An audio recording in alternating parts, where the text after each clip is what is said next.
Today, I want to introduce you to a secret that most business owners who are thinking about exiting their business don't know, and many of those who do know don't believe it, and that has a dramatic impact on the potential of the success of their sale and just the overall enjoyment of the experience, and it feeling like a good conclusion to that chapter of their life and their business.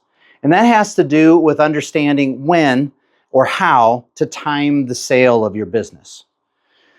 The reality is that nobody really knows the future, which I've always known that, you've always known that, but we like to delude ourselves sometimes to thinking that we can know what's going to happen.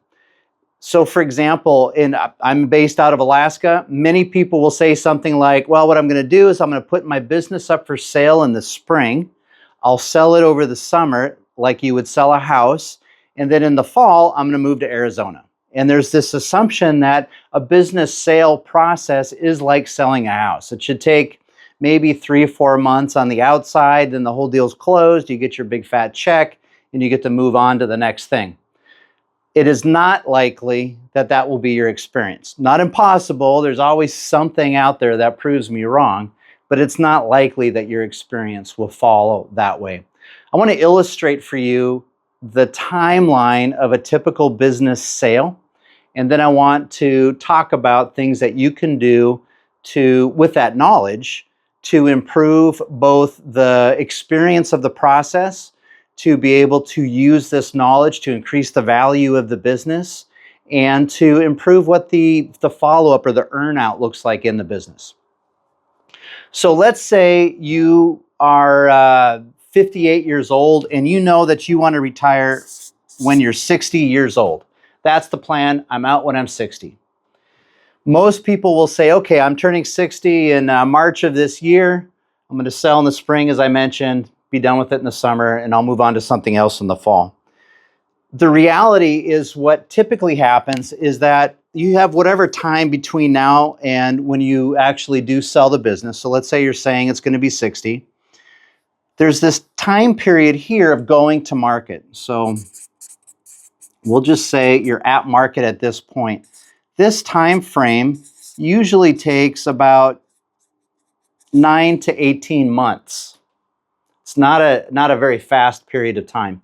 Part of this has to do with the amount of time it takes, because it's a more complex process or a more complex sale than a house is. It can take time for investors. There's a smaller group of people that are looking. It's going to take them a little bit more time sometimes to pull the resources or money together to make it happen.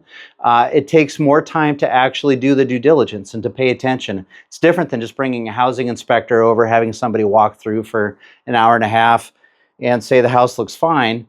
Due diligence actually takes a little bit more time and thought and process if you do it properly. Also, there's the high potential that a deal will fall through and you have to go back to market. So it typically takes about 9 to 18 months. Can go faster, can take longer. The reality is fewer than 30% of businesses that go to market actually even sell. That's a tough reality, but those are the statistics.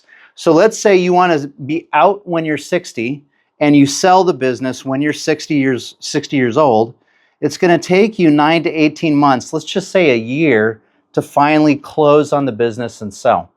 Then you have what's called an earnout.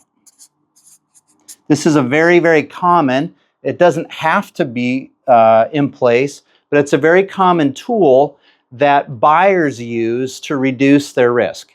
And so what they'll do is they'll require the owner to stay in the business, most commonly 1 to 2 years. It can be longer, but usually about 1 to 2 years, and they'll say, we're unsure that the business is going to perform. They won't say this to you probably, but this is what they're thinking, or this is what their advisors are telling them to think, is we're unsure that this business will be able to perform and pay for itself.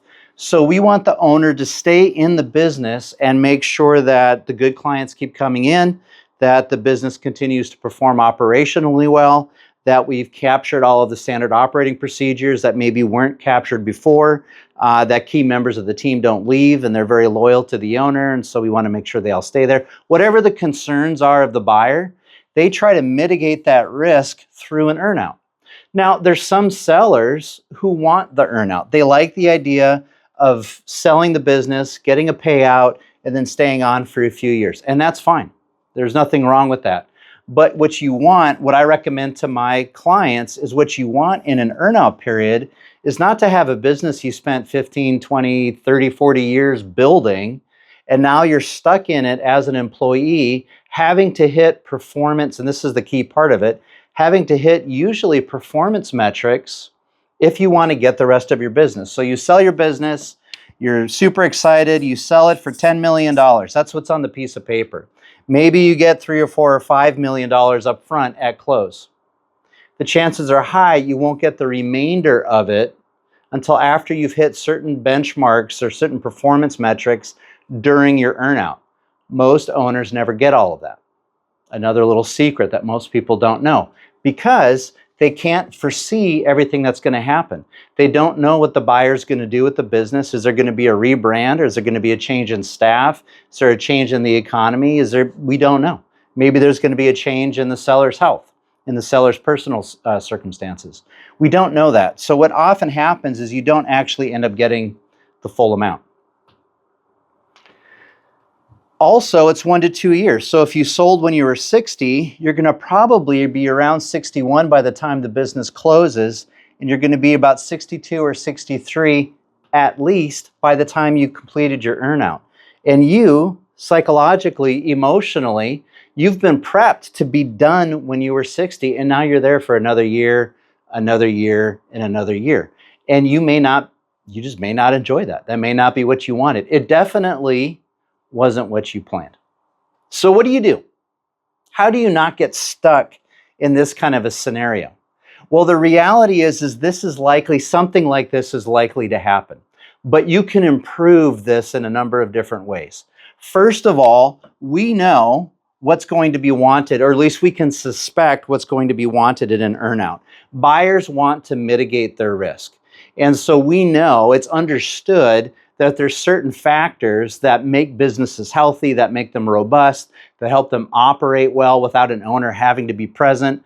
And there's different ways of looking at it, but there's about 8, 9, or 10 major drivers of value and organizational health that if those things are in place, then the owners don't feel like they need to have you around. Maybe they want to put you on a consulting contract and just be able to call you when they want you, as opposed to have you as an employee being required to come in. That's a much better arrangement. But since we know what they want, my encouragement to sellers is do the earnout up front in prep. So take this time period. If you're 58 years old, don't wait until you're 60 to begin to get ready to sell. Begin now. If you're 58, if you're 48, if you're 38, begin to do the same things that the buyer is going to want. Here's why. The buyer wants a healthy business. That's what they basically want. They want a business that runs easily, it's easy to control, it's easy to manage, and it makes money. That's mostly what most buyers want. It's pretty simple. It's what most owners want as well. So what you want to do is build that now. The big difference is oftentimes if you're an entrepreneur and you've built your own company, there's often a level of dependency on you as an owner that is underappreciated by the owner. Sometimes that dependency is on key staff or a key vendor or something like that as well. So you want to be able to look for those kinds of things and begin to build your team to be able to operate without you and without any single points of failure in the company. The other major issue, and as I said, there's 8 or 9 or 10, but the other major one that comes up a lot has to do with just having clean finances. Oftentimes, organizations run with an entrepreneur who has an intuitive understanding of how things are operating financially, and as long as there's more money in the till at the end of the week, at the end of the year than there was, coming in, they're fine. That's not good for a buyer. They don't like that. That doesn't make them feel comfortable. So you want to have clean books, clean finances, and clean financial management and a healthy financial management system set up. If you do have all of those things, what will happen is your business will be more attractive to the market. It'll be more ready to sell. And when you go through the due diligence process, which is when basically potential buyers lift the hood and start looking around to see how things really operate and really run, they're going to be happier with what they see. They're going to have less questions and less doubts. So that will increase the value of the business, and it makes it more attractive. The other thing is it decreases the need for this earnout because you've already mitigated the risk before the buyer even came along. Now, again, you may want to negotiate, and you have the option and freedom to negotiate if you want to stay on as an employee or if you want to stay on as a consultant or contractor to the company for a period of time.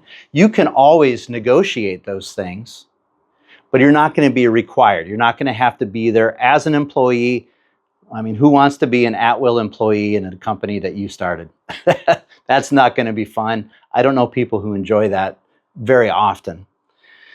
So that's the basic deal, is if you're getting ready to sell at whatever point, you want to take this number and put it at the end. If you want to be done when you're 60, then you should be thinking, okay, I need to have the business sold probably by the time I'm 58 or 59 at the latest, and I probably need to go to the market at least a year before that, so maybe when I'm 57.